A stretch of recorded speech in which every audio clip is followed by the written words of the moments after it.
Tidak pernah sia-sia orang yang mencari Tuhan, amin. Ya, kita percaya bahwa tidak pernah sia-sia. Iya, kalau kita masih hidup, ya bilang kanan kirimu, haleluya, puji Tuhan. Ya, masih hidup kan? Bilang sama kanan kiri, masih hidup kan? Puji Tuhan. Seringkali kita lupa bersyukur bahwa hidup itu lebih penting daripada makanan. Tubuh lebih penting daripada pakaian, amin. Hanya karena pakaian, hanya karena makanan kita lupa bersyukur. Sebenarnya kita masih diberikan hidup itu sudah lebih baik dari segala-galanya. Iya saudara, kita baca bersama Injil Yohanes pasal yang pertama. Yohanes pasal yang pertama, judul perikopnya ayat yang pertama, firman yang telah menjadi manusia. Iya, kalau dulu yang saya tahu di dalam kitab saya dikatakan Isa Al-Masih adalah kalimatullah. Firman Allah yang menjadi manusia. Dulu saya tidak mengerti ya kenapa Yesus itu Tuhan datang menjadi manusia. Ya bahkan saya pernah beradu pendapat dengan seseorang, dia bilang masa orang Kristen itu percaya Tuhannya manusia, masa Tuhan menjadi manusia.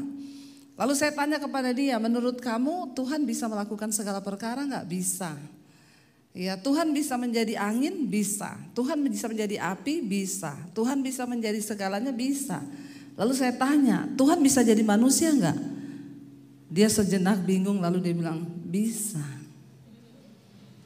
Ya, dan saya bilang kepada dia, Yesus Isa Al-Masih adalah firman Allah yang menjadi manusia. Dia adalah kalimatullah, firman Allah. Injil Yohanes pasal yang pertama, judul perikopnya firman yang telah menjadi manusia. Kita baca bersama ayat 1. Pada mulanya adalah firman. Firman itu bersama-sama dengan Allah. Dan firman itu adalah siapa? Allah. Ya, jadi Yesus itu adalah firman. Firman itu bersama-sama dengan Allah. Dan firman itu adalah Allah sendiri. Jadi Yesus adalah Allah yang menjelma menjadi manusia. Dia firman Tuhan, dia kalimatullah, firman Allah saudara. Ya ini rahasianya. Ayat 2 berkata, ia pada mulanya bersama-sama dengan Allah. Segala sesuatu dijadikan oleh dia dan tanpa dia tidak ada satupun yang telah jadi dari segala yang dijadikannya. Ingat, ketika menjadikan dunia ini, bumi dan segala isinya, Allah itu hanya berfirman. Ya, Tuhan itu cuma berfirman, jadilah terang, maka jadilah terang. Ya, jadilah cakrawala, jadilah cakrawala. Itu yang menjadi kekuatan bagi saya ketika saya menghadapi masalah, saudara. Saya percaya untuk menjawab masalah dan saya dan saudara, Tuhan cuma cukup berfirman. Percayakah saudara? Karena firman itu mengandung kuasa. Karena firman itu adalah Allah sendiri. Karena firman itu adalah Yesus Kristus. Ya, kenapa ada orang-orang yang mengalami kesembuhan saudara? Ketika dia sudah divonis dokter cancer, dia divonis dokter tidak ada harapan lagi. Ya, satu kesaksian yang pernah saya saksikan di Mesbah Doa, ya seorang rekan saya pelayanan Yudit Halim. Suaminya divonis kena kanker otak dan itu kanker terlangka di dunia. Ya di Amerika itu kasus pertama, di Singapura. Itu kasus pertama suaminya. Ketika dokter buka otaknya, dokter bilang tidak ada harapan.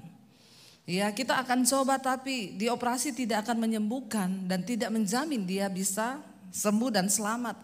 Dokter berkata paling usianya tinggal 6 bulan. Kami akan coba buka ya otaknya dan kita akan lihat kansernya menjalar sampai kemana. Waktu dibuka saudara otaknya, dokter angkat tangan dan telepon dia. Kami hanya nurut ibu, menurut ibu dilanjutkan enggak operasinya karena ternyata kansernya sudah sampai ke batang otak, sudah sampai ke telinga, sudah sampai ke mata dan lain sebagainya. Kalau ibu bilang lanjutkan, kami lanjutkan. Kalau enggak kami tutup kembali. Istrinya cuma nangis dan bilang lakukan yang terbaik menurut dokter. Oke, kita akan coba ambil tapi setelah operasi ini mungkin dia tidak bisa merasa, dia akan buta, dia nggak bisa mendengar. Karena semuanya kami ambil itu tetapi ada satu yang sudah menempel di batang otak itu tidak akan kami korek. Karena pasti dia mati. Ibu umurnya tinggal 6 bulan. Parah, sudah benar-benar stadium akhir kansernya. Akhirnya diambil, suaminya mereka sudah berkata bersama-sama ketika dokter sudah memberitahu semua resikonya. Suaminya bilang, umur saya tinggal 6 bulan. Kita melayani Tuhan, saya pengen beri makan orang-orang miskin. Kita pergi ke bangsa-bangsa. Waktuku hidup tinggal 6 bulan. Lalu suaminya sembuh, setelah selesai di operasi dia pulih kembali dan tidak terjadi apa yang dokter katakan. Dia tetap bisa lihat, dia tetap bisa dengar, dia tetap bisa bicara. Dan dia melewati 6 bulan, saudara. Mereka pelayanan, tapi memang di tengah pelayanan suaminya kadang lagi pelayanan kesakitan. Ya, kepalanya dia kesakitan, setiap sikat gigi dia bilang kumur-kumur, orang lain yang keluar ya kumur-kumur bekas pasta gigi, dia setiap sikat gigi kumur-kumur yang keluar darah-darah gumpal. Ya, dan kesakitan luar biasa setiap kali pelayanan, kesakitan luar biasa. Berdoa sampai akhirnya kira-kira ada tahunan saudara lewat ya operasinya itu. Kambuh lagi, dia anfal. Kembali ke dokter, itu didatangkan profesor dari Amerika karena itu kasus kanker terlangka di dunia dan baru pertama kali di Singapura. Di Amerika ada beberapa yang kena, nggak banyak. Profesor dari Amerika terbang lagi ke Singapura. Mereka bilang ini sudah waktunya, pasti semakin parah karena sudah anfal pingsan-pingsan. Dokter bertanya kepada istrinya, kita akan operasi tapi kami tidak menjamin. Mungkin dia akan keluar hidup dan bisa juga dia keluar mati. Karena sudah semakin menyebar, kamu persiapkan peti jenazah. Dia siapkan semuanya saudara. Dan suaminya sudah bilang, berhenti berdoa untuk kesembuhanku. Kalau sudah waktunya aku kembali ke Tuhan, mati itu sebuah keuntungan. Relakan aku, jangan lagi berdoa untuk kesembuhanku. Saya sudah gak kuat menahan sakit ini, relakan saja. Mereka sudah rela, semuanya sudah rela. Dokter operasi, begitu selesai keluar operasi, suaminya belum sadar. Dokter bilang, siapkan peti mati dan siapkan segala-galanya. Yudit Halim lagi tunggu dia di ruang ICU di dalam rumah sakit. Suaminya terbaring di tempat tidur. Tiba-tiba di tengah malam suaminya duduk di tempat tidur. Badannya bergetar semua. Lalu dia teriak, Jesus here, Jesus here. Yudit Halim kaget saudara. Ketika lihat suaminya bergetar, dia bilang mungkin ini sudah puncaknya kritis. Dan dia akan lewat. Yudit Halim lari mendekat ke ranjang tempat tidur suaminya. Dia berkata, jarak berapa meter dari tempat tidur suaminya. Ada hadirat Tuhan yang begitu kuat. Dan istrinya tidak bisa menembusi hadirat itu. Dia tersungkur di situ dan mukanya sampai ke tanah menyembah. Dia berkata hadirat Tuhan itu kudus sekali. Dia gak bisa tembusi atmosfer hadirat Tuhan di tempat tidur suaminya. Dia lari saudara tersungkur langsung gak bisa tembus. Suaminya dilawat Tuhan di situ, Jesus here, Jesus here. Lalu dia tertidur lagi. Dan istrinya lihat dia tidur lagi, mungkin dia hanya mengalami mimpi atau apa. Istrinya balik ke tempat tidur, dia tiduran lagi di sofa sambil menunggu suaminya. Dia kaget jam 5 pagi suster bunyiin alarm, pasien hilang. Lalu istrinya bangun, dia bilang, jangan-jangan suamiku rapture. Karena tadi malam dia mengalami seperti itu. Semua heboh, alarm rumah sakit bunyi, suaminya keluar dari kamar mandi. Sambil nyanyi. Saudara, suster yang lihat kaget ngomong, kamu gila, gak ada pasien operasi otak besar. Sudah berdiri dan pergi ke kamar mandi sendiri. Dia bilang, hei aku sudah sembuh. Tadi malam Yesus datang ke sini dan menyembuhkan aku. Dia berfirman bahwa kamu sembuh, kamu sudah sembuh. Susternya bilang, no, kamu gila, balik ke tempat tidurmu. Dia cerita tadi malam Yesus datang. Dan dia berfirman, aku telah menyembuhkan engkau. Lalu dia coba duduk, tidak pusing. Dia copot semua selang-selang, dia tidak apa-apa. Dia coba berdiri, tidak vertigo, nggak pusing. Dia pergi ke kamar mandi, dia mandi. Dan sampai hari ini dia nggak mati saudara, sudah puluhan tahun. Tuhan yang berfirman. Ketika dokter ngomong apapun, firman itu berkuasa. Karena pada mulanya adalah firman, firman itu adalah Allah dan firman itu Allah sendiri. Dan ketika dia datang ke dalam dunia dalam rupa manusia yaitu Yesus, segala kuasa diberikan kepadanya. Karena itu saya terlalu percaya saudara, ketika saya mengalami pergumulan yang berat, saya cuma nangis di kaki Tuhan dan berkata, Tuhan, bagimu tuh gak ada perkara yang mustahil. Kalau hari ini engkau berfirman selesai, maka itu selesai. Tapi apakah engkau dapati aku berkenan di matamu? Sebelum kita mendapatkan perkenanan Tuhan, maka jangan mimpi saudara. Bagian kita adalah mengejar perkenanannya. Karena tidak bagi semua orang, ya Tuhan menyatakan perkenanan itu. Dikatakan saudara, dia yang menjadikan segala sesuatu dan tanpa dia tidak akan ada yang jadi. Waktu menciptakan dunia Tuhan cuma berfirman, jadilah gelap, jadilah terang, jadilah cakrawala, jadilah air, jadilah siang, jadilah malam. Apakah dia tidak sanggup berkata jadilah sembuh? Utangmu banyak, dia bilang jadilah lunas, amin. Waktu ngomong utang kok aminnya kenceng ya. Haleluya ya, terjadilah sesuai dengan imanmu. Ya, tidak ada perkara yang mustahil saudara. Ya, Tuhan sanggup bekerja. Ayat 4 dikatakan dalam dia ada hidup dan hidup itu adalah terang manusia. Amin. Di dalam Yesus itu ada hidup dan hidupnya itu adalah terangnya kita. Siapa yang ingin berpindah ke dalam terang Tuhan? Ketika pertama kali Tuhan menciptakan manusia, mereka ditempatkan di Taman Eden, tempat yang indah sudah seperti sorga. Manusia nggak perlu bekerja, ya nggak perlu ambil shift malam, shift pagi sampai berapa kali semalam sehari ya. Dia sudah ada semua Tuhan siapkan, tumbuhan ada semua untuk mereka makan. Tapi akhirnya setan tahu dan setan berusaha untuk menjatuhkan manusia dan akhirnya manusia jatuh dalam dosa. Dan ketika manusia berbuat dosa, Alkitab berkata setan dibuang dari hadapan Allah. Tadinya dia malaikat, Lucifer. Ya, lalu dia terbuang dari hadapan Tuhan, dia menyeret saudara. Ya, malaikat yang lain untuk ikut menjadi pasukannya.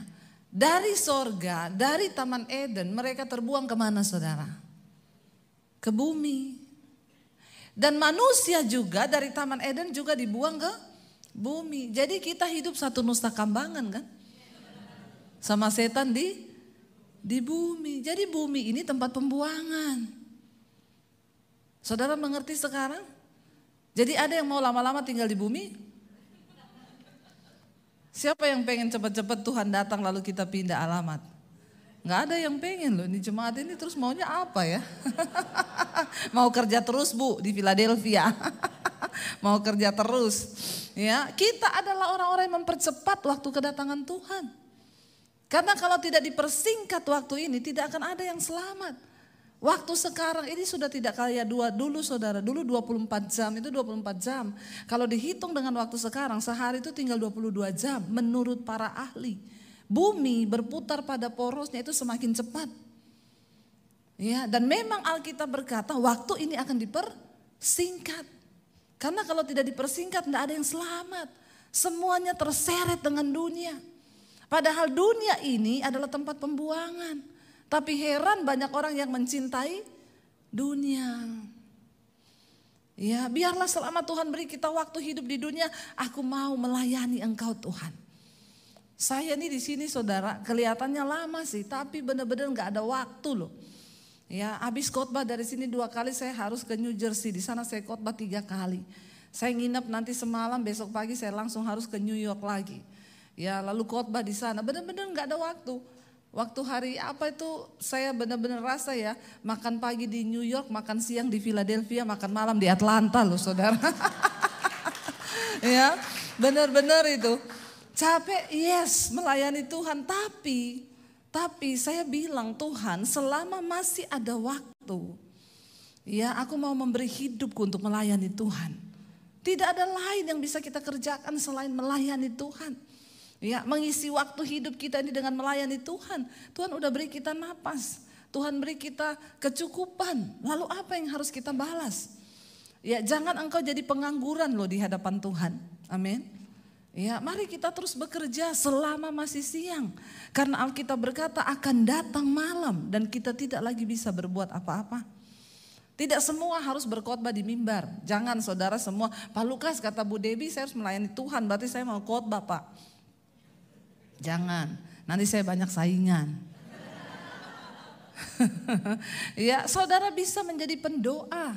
Dari rumah engkau berdoa buat bangsa ini, engkau berdoa bagi Indonesia, engkau berdoa bagi jiwa-jiwa. Ya, itu benih yang tidak terlihat tapi engkau mengambil bagian dalam proyek kerajaan Allah. Ya, saya berkata Tuhan, saya mau menghabiskan waktu saya untuk melayani-Mu karena saya tahu tidak lama lagi. Kita sedang ada di hari-hari yang terakhir, waktu-waktu yang singkat saudara ya.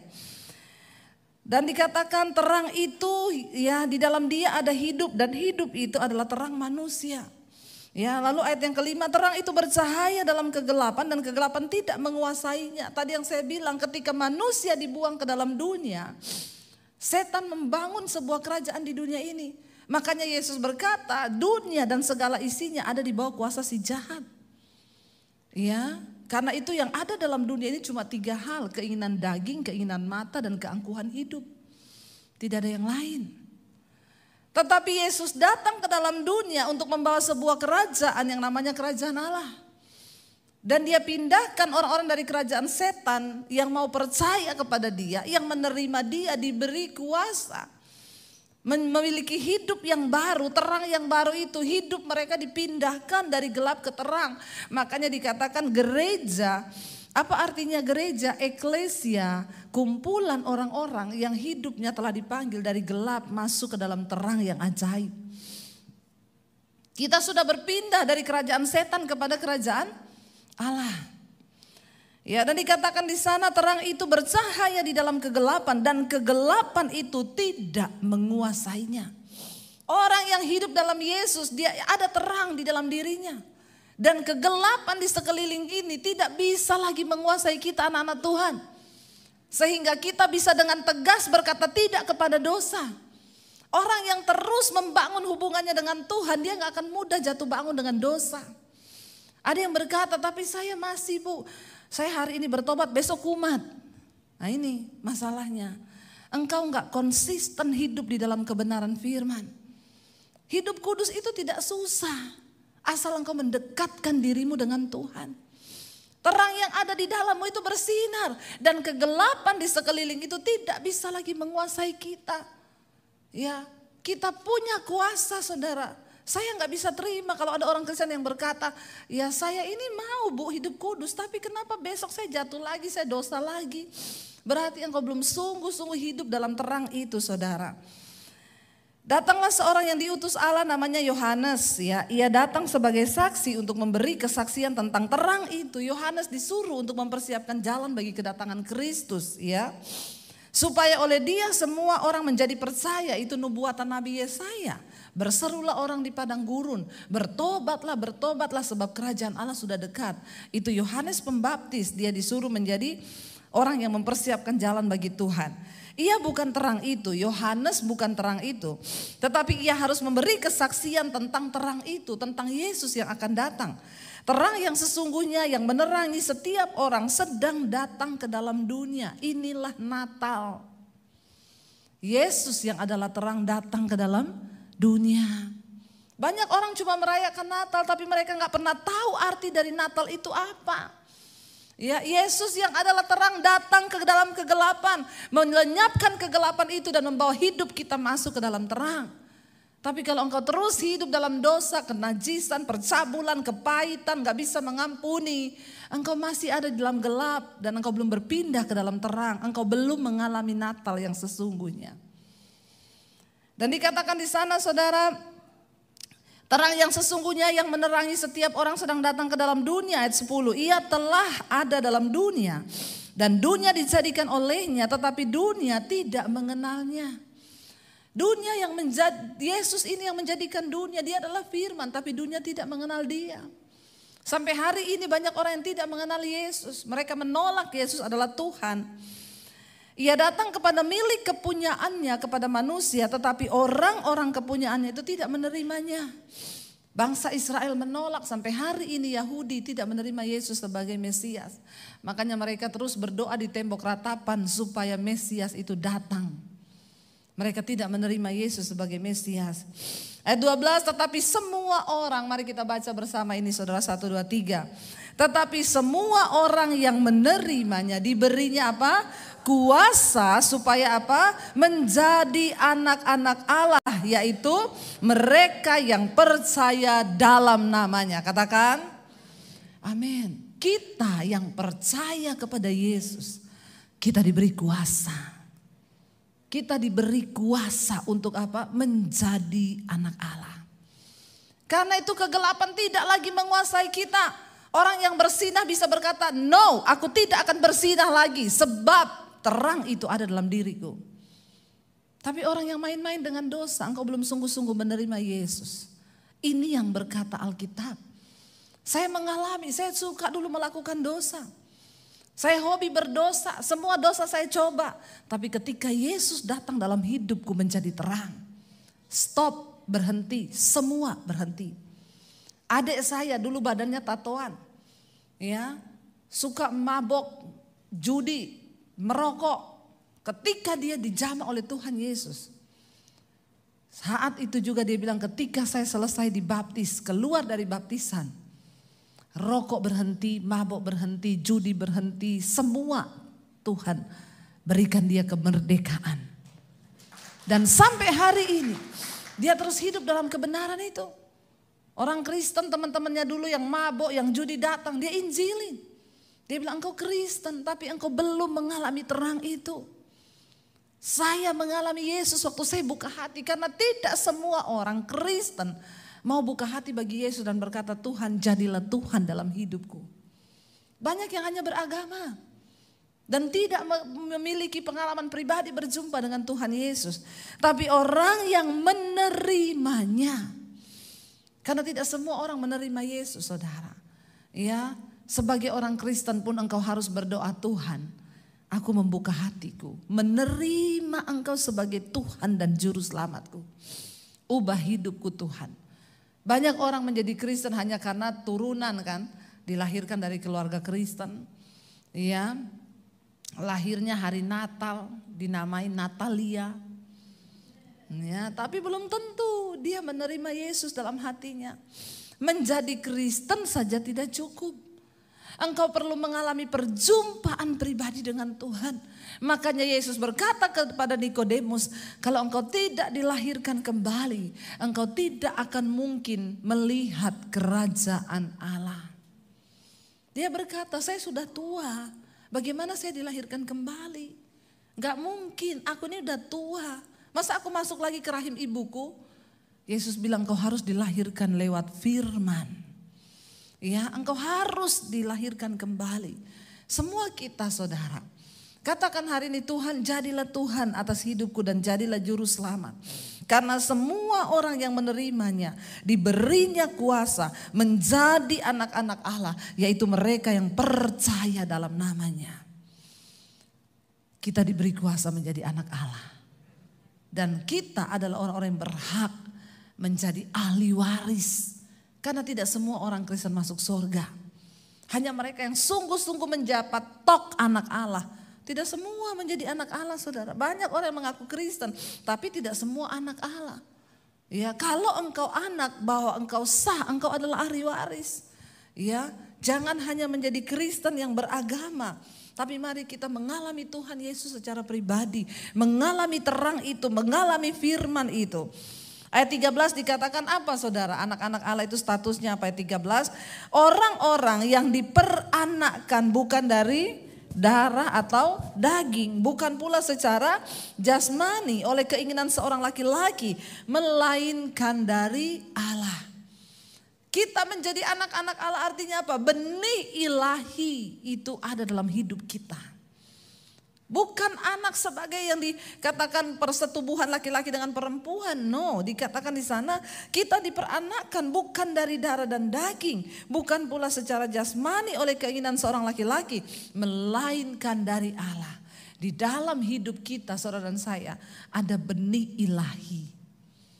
Dan kodrat kita itu kodrat yang baru Tuhan berikan. Ayat 14 dikatakan firman itu telah menjadi manusia dan diam di antara kita. Dan kita telah melihat kemuliaannya, yaitu kemuliaan yang diberikan kepadanya sebagai anak tunggal Bapa, penuh kasih karunia dan kebenaran. Ayat 15, Yohanes memberi kesaksian tentang dia dan berseru katanya, inilah dia yang kumaksudkan ketika aku berkata, kemudian daripada aku akan datang dia yang telah mendahului aku, sebab dia telah ada sebelumnya, dia huruf besar yaitu Yesus. Ya, karena dari kepenuhannya kita semua telah menerima kasih karunia demi kasih karunia. Sebab hukum Taurat diberikan oleh Musa, tetapi kasih karunia dan kebenaran datang oleh Yesus Kristus. Tidak seorang pun yang pernah melihat Allah, tetapi anak tunggal Allah yang ada di pangkuan Bapa, dialah yang menyatakannya. Kita semua tidak bisa melihat Tuhan, saudara. Allah Bapa itu seperti apa. Tetapi dia datang dalam rupa manusia. Dan memang Tuhan tahu, manusia itu butuh figur untuk disembah. Amin. Tuhan berkata kepada bangsa Israel, kenapa aku tidak menyatakan diriku kepadamu dengan wujud? Karena pasti kalau aku menyatakan diri kepadamu dengan wujud, engkau akan membuat patung. Dan patung itu akan engkau sembah yang menyerupai aku. Makanya Tuhan menyatakan diri kepada mereka lewat angin, lewat api. Tapi semakin kesini Tuhan tahu manusia itu membutuhkan satu figur untuk bisa dia ikuti. Allah mengirim nabi-nabi untuk berbicara kepada manusia agar mereka bertobat. Dia bunuh nabi-nabi. Enggak ada. Bahkan tidak ada lagi satu korban darah yang bisa menyelamatkan manusia. Dulu perjanjian lama orang kalau berdosa, dia datang ke bait Allah, sembelih kambing domba, darahnya tercurah, dosanya dihapuskan. Saudara bisa bayangkan kalau itu masih berlaku sampai hari ini? Kita harus menyembelih darah untuk menghapus dosa? Tidak cukup itu kambing domba, sapi saudara. Saya yakin, benar enggak? Cari ke pasar, Pak, ada domba habis, ada kambing habis, sapi habis, manusia berdosa semua. Iya Pak, iya. Satu hari kita bikin dosa 3 kali, maka 3 harus kita sembelih. Makanya Yesus datang sebagai anak domba Allah. Dia dikatakan the Lamb of God, anak domba Allah. Artinya lewat darah pengorbanan yang kekal dan abadi, yaitu darah Yesus, selesai semua kutuk atas dosa manusia di dunia ini. Katakan yes, amin. Ya, tetapi banyak orang tidak mengerti akan hal ini. Dulu saya pun berkata orang Kristen tuh goblok, percaya sama Tuhan yang mati. Bagaimana Tuhan mati? Saya baru tahu setelah saya baca Alkitab bahwa memang Yesus datang untuk mati. Dan ini yang saya sampaikan kepada orang-orang yang tidak mengerti. Saya banyak ketemu dengan orang-orang yang sebangsa saya dulu, mereka tidak tahu. Saya menjelaskan. Ya, dulu kita tahu bahwa darah itu menghapus dosa. Tetapi tidak ada lagi, Tuhan berkata, tidak ada lagi darah yang bisa menghapus hidup dan dosa manusia yang begitu bejat. Semua dosa mereka lakukan. Maka Allah berinisiatif untuk turun dalam rupa manusia. Dia yang adalah Allah mengosongkan dirinya datang sebagai hamba.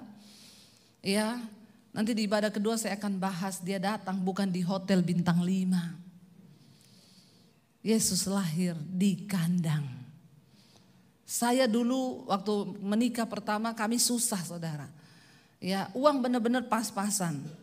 Tapi saya tidak pernah bermimpi dan berkata kepada suami saya nanti lahir di kandang apa ini, kandang ayam atau kandang sapi ya. No. Itu kita yang manusia. Kita berharap buat anak kita kasih yang terbaik. Benar enggak? Tapi kita perlu belajar. Yesus datang. Dia lahir di kandang loh. Dari situ kita belajar kan siapa kita ini. Yang menuntut fasilitas yang terbaik. Minta yang terbaik. Ya, kita cuma hamba. Enggak ada yang perlu kita sombongkan. Ya, dan Yesus datang lahir di kandang domba. Dia lahir di palungan. Bukan lahir di hotel bintang 5. Tapi kita berasa sudah ini sedikit, ya direndahkan dikit, belum tahu siapa saya. Ya, belum tahu siapa saya. Ya siapa lu? Emang siapa sih lu? Kenal aja kagak. Ya itulah manusia, benar nggak saudara? Ya kita ini lupa ya bahwa Dia datang menyelamatkan kita, Dia yang punya sorga.